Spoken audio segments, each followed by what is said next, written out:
ദേശീയ സെക്രട്ടറി സ്ഥാനം ഒഴിവാക്കണമെന്ന് അഭ്യർത്ഥിച്ച് അബിൻ വർക്കി തെരഞ്ഞെടുപ്പ് വരുന്ന സാഹചര്യത്തിൽ കേരളത്തിൽ തുടരാനാണ് ആഗ്രഹിക്കുന്നത്. പാർട്ടിക്കുള്ളിലെ ഗ്രൂപ്പുകൾ ജനീഷിനെ അധ്യക്ഷനാക്കാൻ ശ്രമം നടത്തിയിട്ടുണ്ടോ എന്ന് നേതൃത്വം പറയട്ടെന്നും അബിൻ വർക്കി മാതൃഭൂമി ന്യൂസിനോട് പറഞ്ഞു.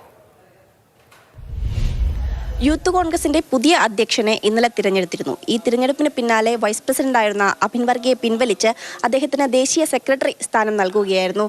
അബിൻ വർക്കി തന്നെ മാതൃഭൂമി ന്യൂസിനൊപ്പം ചേരുന്നുണ്ട്. ഈ ഒരു മാറ്റത്തിൽ അതൃപ്തിയുണ്ടോ?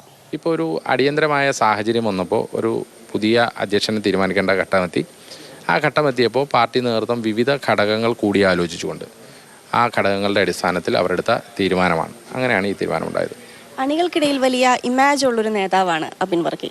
അപ്പോൾ വരുന്ന തിരഞ്ഞെടുപ്പിൽ MLA സ്ഥാനത്തേക്കൊക്കെ മത്സരിച്ച് വലിയൊരു ഇമ്പാക്റ്റ് ഉണ്ടാക്കാൻ പറ്റും എന്നുള്ള രീതിയിലാണ് അണികൾക്കിടയിൽ, പ്രവർത്തകർക്കിടയിൽ അങ്ങയുടെ മുഖമുള്ളത്.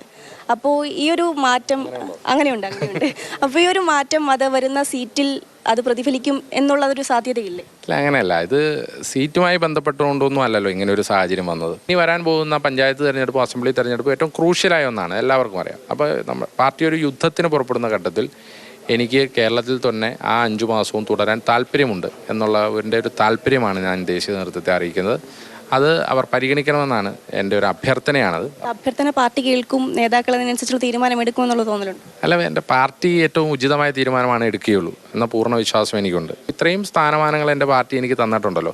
എന്നെ ചാനൽ സംവാദ വേദികളിലൊക്കെ പാർട്ടിയാണ് അയക്കുന്നത്. അപ്പോൾ എനിക്ക് പാർട്ടി അവസരങ്ങൾ തരുന്നുണ്ട്. ഞാൻ എൻ്റെ ഒരു താല്പര്യം പാർട്ടി അറിയിച്ചു. സ്വാഭാവികമാണ് ഈ പ്രസ്ഥാനത്തിൽ എനിക്ക് അഭിപ്രായം പറയാനും, എനിക്ക് ഇനി എന്തെങ്കിലും അഭിപ്രായ ഭിന്നതയുണ്ടെങ്കിലും അത് പറയാനുള്ള അവസരം എൻ്റെ പാർട്ടി ഫോറങ്ങൾ എനിക്ക് തന്നിട്ടുണ്ട്. അത് ഈ കോൺഗ്രസിലെ ജനാധിപത്യ പ്രക്രിയയുടെ ഭാഗമാണ്. അതോടൊപ്പം തന്നെ ഈ മതം ഒരു പ്രശ്നമാണ് എന്നുള്ള രീതിയിൽ ഒരുപാട് ആക്ഷേപങ്ങളൊക്കെ ഇങ്ങനെ വരുന്നുണ്ട്. അപ്പോൾ അത് ഇതിലൊരു ഘടകമായിട്ട് വന്നിട്ടുണ്ട്. കോൺഗ്രസിൽ അങ്ങനെ മതത്തിൻ്റെ അടിസ്ഥാനത്തിൽ മാത്രം തീരുമാനങ്ങൾ എടുക്കുന്ന പാർട്ടി അല്ല. ഷാഫി വിഭാഗം വലിയ ആവശ്യം ഉന്നയിച്ചിരുന്നു, ജനീഷിനെ അധ്യക്ഷ സ്ഥാനത്തേക്ക് കൊണ്ടുവരണം. അദ്ദേഹത്തിൻ്റെ ഒരു നിർദ്ദേശം ഇതിൽ എന്തെങ്കിലും തരത്തിലുള്ള ഘടകമായിട്ട് വന്നിട്ടുണ്ടോ? അല്ല, അങ്ങനെയല്ല. ഇതിനകത്ത് എല്ലാവർക്കും അവരുടേതായ താല്പര്യങ്ങളുണ്ടാകാം, സ്വാഭാവികമാണല്ലോ. അതിപ്പോൾ നമുക്ക് നിൽക്കുമ്പോൾ നേതാക്കന്മാർക്ക് അവരുടേതായ താല്പര്യങ്ങളും ആളുകളും ഉണ്ടാകും. പക്ഷേ പാർട്ടി നേതൃത്വം ഇതെല്ലാം കണക്കിലെടുത്തുകൊണ്ട് കൂടിയാലോചനകൾക്ക് ശേഷം എടുത്ത ഒരു തീരുമാനമാണ്. ഏതായാലും പാർട്ടിയോടുള്ള വെല്ലുവിളി എന്നവണ്ണമൊന്നുമല്ല, വരുന്ന തിരഞ്ഞെടുപ്പൊക്കെ മുന്നിൽ കണ്ടുകൊണ്ട് കേരളത്തിൽ തന്നെ നിൽക്കണം, ദേശീയ തലത്തിനേക്കാൾ ഉപരി കേരളത്തിൽ പ്രവർത്തിക്കണം എന്നുള്ളതാണ് അബിൻ വർക്കി ഒരു ആവശ്യമായി മുന്നോട്ട് വയ്ക്കുന്നത്. മാതൃഭൂമി ന്യൂസ്, കോഴിക്കോട്.